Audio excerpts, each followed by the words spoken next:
അസ്സലാമു അലൈക്കും. തലയിൽ മുടിയില്ലാന്ന് കരുതിയിട്ട് മുടി വെക്കാൻ ഇനി പോകണ്ട കേട്ടോ. 8ൻ്റെ പണിയാണ് നിങ്ങളെ കാത്തിരിക്കുന്നത്. അതിൻ്റെ ഏറ്റവും വലിയ തെളിവാണ് നിങ്ങളിപ്പോൾ കാണാൻ പോകുന്നത്.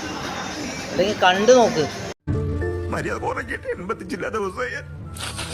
ഇനി ഈ അവസ്ഥ ആർക്കും വരരുതെന്ന് വെച്ചാൽ ഒരുപാട് കുട്ടികൾ ഇപ്പോഴത്തെ യൂത്ത് ഫേസ്ബുക്ക് ഇൻസ്റ്റയൊക്കെ നോക്കിയിട്ട് ഹെയർ ട്രാൻസ്പ്ലാന്റ് ചെയ്യാൻ റെഡിയായി നിൽക്കുക. ചെയ്തോട്ടെ, അവർ ചെയ്യേണ്ടെന്ന് ഞാൻ പറയാനില്ല.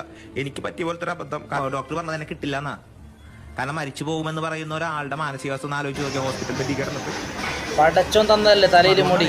അതൊരു പ്രായമാകുമ്പോൾ അത് പോവും. പിന്നെ തിരിച്ചു വെക്കാൻ നടക്കണ്ട മക്കളെ.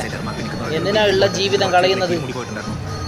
ഭാര്യയുണ്ട്, മക്കളുണ്ട്, കുടുംബമുണ്ട്. ആരും ഇല്ലെങ്കിലും സ്വന്തം ഉമ്മയോ വാപ്പയോ ഉണ്ടാവില്ലേ, അവർക്കൊന്ന് ഓർത്തൂടെ ഇക്കാര്യം ചെയ്യാൻ പോകുമ്പോൾ?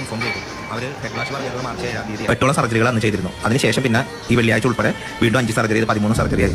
തലയിൽ നെക്രോട്ടൈസിങ് ഫേഷ്യേറ്റിസ് എന്ന് പറയുന്ന ഒരു ഇൻഫെക്ഷനാണ് തലയിൽ വന്നത്.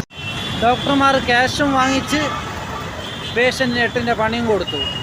പാവം, ഇനി എത്ര മാസങ്ങൾ കിടക്കേണ്ടി വരും ഒന്ന് റിക്കവറായിട്ട് വരണമെങ്കിൽ?